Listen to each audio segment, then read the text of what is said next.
จากอาชญากรรมสู่ศิลปะเพนจะพาเพื่อนๆไปสำรวจกันว่านิวยอร์กเปลี่ยนกราฟฟิตี้ให้กลายเป็นวัฒนธรรมได้อย่างไรสวัสดีค่ะกลับมาพบกันอีกแล้วนะคะวันนี้เราจะมาพูดเรื่องกราฟฟิตี้กันกราฟฟิตี้ในนิวยอร์กเนี่ยจากการที่มันกลายเป็นอาชญากรรมมันได้กลายเป็นกระแสระดับโลกไปแล้วกราฟฟิตี้ในนิวยอร์กไม่ใช่เป็นแค่สีสเปรย์มันเป็นการประท้วงเป็นการแสดงตัวตนแล้วตอนนี้มันกลายเป็นวัฒนธรรมไปแล้วเดี๋ยวเราจะไปดูกันว่ามันเป็นยังไงกันบ้างวันเนี้ยไป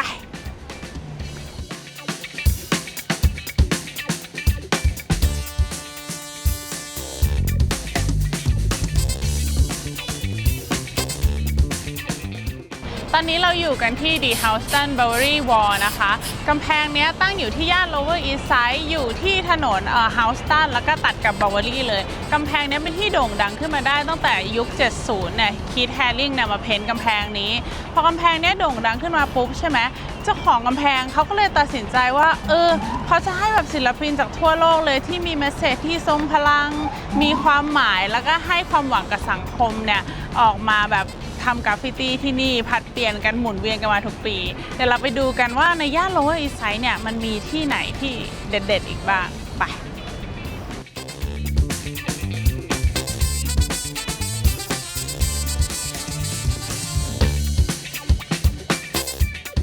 กราฟฟิตี้ในนิวยอร์กเริ่มต้นช่วงปลายยุค 60 และได้ระเบิดความนิยมในยุค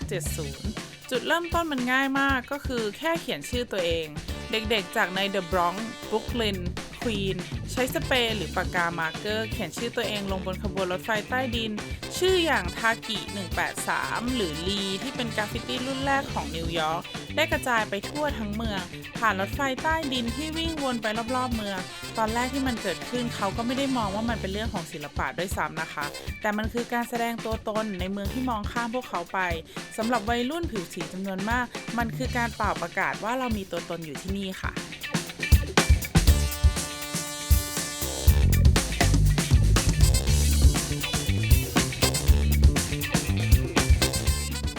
ตอนนี้เราอยู่กันที่ฟรีแมนเอาท์เล่นะคะจริงๆย่าน Lower East Side คือมันจะมีงานกราฟฟิตี้ทุกที่ตามกำแพงเสาไฟสองข้างทางคือมีอยู่ทุกที่จริงๆแต่ว่าที่ฟรีแมนเอาท์เล่อันเนี้ยคือถือว่าเป็น Hidden Gem เลยของถ้าใครอยากจะมาดูงานกราฟฟิตี้ย่าน Lower East Side เนี่ยต้องมาดูที่นี่เพราะว่าจริงๆพอมันเป็นซอยตันแบบอย่างเงี้ยแล้วสองข้างทางเป็นกำแพงมันถือว่ามันเป็นแบบสวรรค์ของศิลปินกราฟฟิตี้เลยทุกคนก็จะผัดเปลี่ยนหมุนเวียนกันมาสร้างงานที่นี่แล้วเขาก็ยังเชื่อกันว่าศิลปินดังๆอย่างแบงค์ซี่หรือว่าแบบหลายๆคนเนี่ยก็เคยมาฝากงานไว้ที่นี่กันแล้วด้วยแต่ก็ไม่มีใครคอนเฟิร์มได้นะคะเข้าไปดูกัน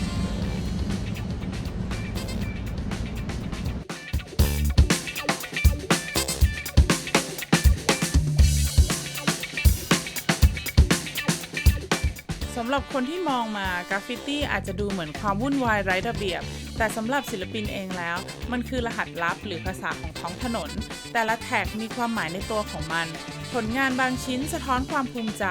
บางชิ้นสะท้อนความเจ็บปวดศิลปินอย่าง Lady Pink ก็เป็นอีกคนหนึ่งที่ตอนเริ่มต้นเป็นกราฟฟิตี้เขาได้เสียแฟนของเขาไปเขาก็เลยเริ่มแท็กกิ้งหรือเขียนชื่อแฟนของเขาไปทั่วเมืองนิวยอร์กเลยเพื่อเป็นการระบายความเจ็บปวดที่เขาได้สูญเสียแฟนของเขาไปแล้วอย่างงานของฟูทูล่ากับ Lady Pink ก็พัฒนาจากการเขียนชื่อเฉยๆเริ่มใส่เทคนิคสีสันและก็แนวความคิดลงไป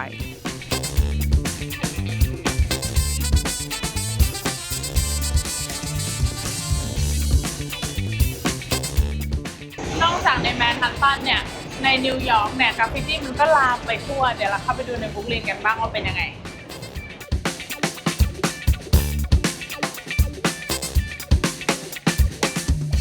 พอถึงยุค 80 เมืองนิวยอร์กได้นายกเทศมนตรีอย่างเอ็ด คอชและลูดี้กูลิอานีประกาศสงครามกับกราฟฟิตี้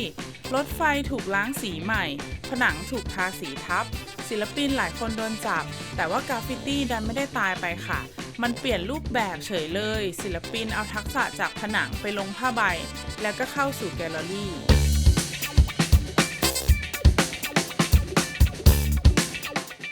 แล้วตอนนี้เราย้ายเข้ามาอยู่ในบรุกลินนะคะเรานั่งสายแอลเข้ามาไม่ไกลจากแมนฮัตตันมากเราลงมาที่สถานีเจฟเฟอร์สันถ้าจะมีที่ไหนพิสูจน์ได้ว่า กราฟฟิตี้เนี่ยเปลี่ยนจากการเป็นอาชญากรรมกลายมาเป็นวัฒนธรรมได้ที่นี่คือ Bushwick Collective ที่นี่คือคำตอบค่ะ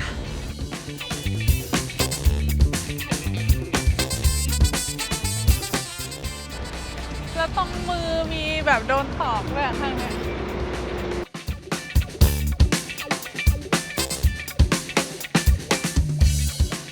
ตั้งแต่ปี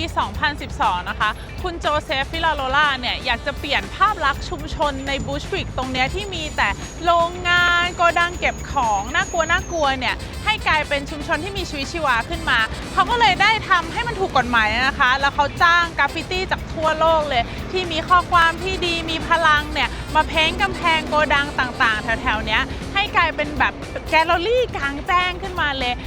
ที่เนี่ยเป็นแบบที่พิสูจน์ได้จริงๆว่ากราฟฟิตี้เนี่ยสร้างชุมชนขึ้นมาไม่ใช่ทำลายมันค่ะ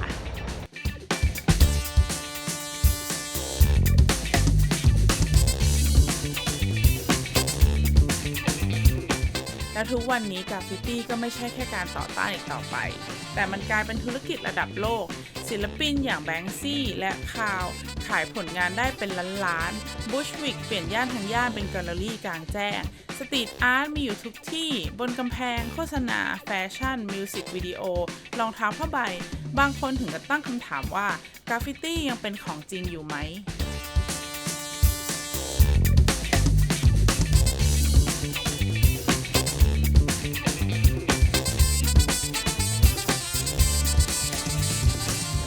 บางคนเขาก็บอกว่ากราฟฟิตี้เนี่ยขาดจิตวิญญาณไปแล้วหรือว่ามันไม่เรียวอีกต่อไปแล้วเพราะว่าหลังจากกราฟฟิตี้เนี่ยเข้าไปอยู่ในมิวเซียมแฟชั่นหรือว่าวงการโฆษณา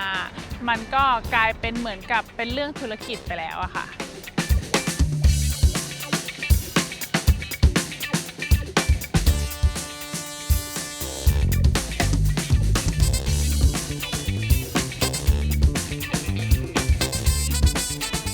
แต่สำหรับเพนแล้วนะคะเพนคิดว่าศิลปะเนี่ยไม่ว่าจะเป็นแขนงไหนๆอ่ะมันก็ถ่ายทอดพอยต์ของศิลปะก็คือการถ่ายทอดเรื่องราวที่ศิลปินอ่ะอยากจะถ่ายทอดออกมาอยู่ดีไม่ว่ามันจะอยู่บนกำแพงอยู่บนซับเวย์หรือว่ามันจะอยู่บนรองเท้าเนี่ยเพนก็คิดว่ามันก็คงยังเรียวอยู่นะแต่ว่าอาจจะเปลี่ยนรูปแบบไปก็เท่านั้นเองแล้วเพื่อนๆนะคะคิดยังไงกับศิลปะกราฟฟิตี้หรือศิลปะแบบมูรัลแบบนี้บ้างคอมเมนต์กันบอกกันได้นะวันนี้เพนไปก่อนแล้วฝากกดติดตามกันไว้ด้วยนะจะได้พาไปดูที่อื่นอีกบ๊ายบายค่ะ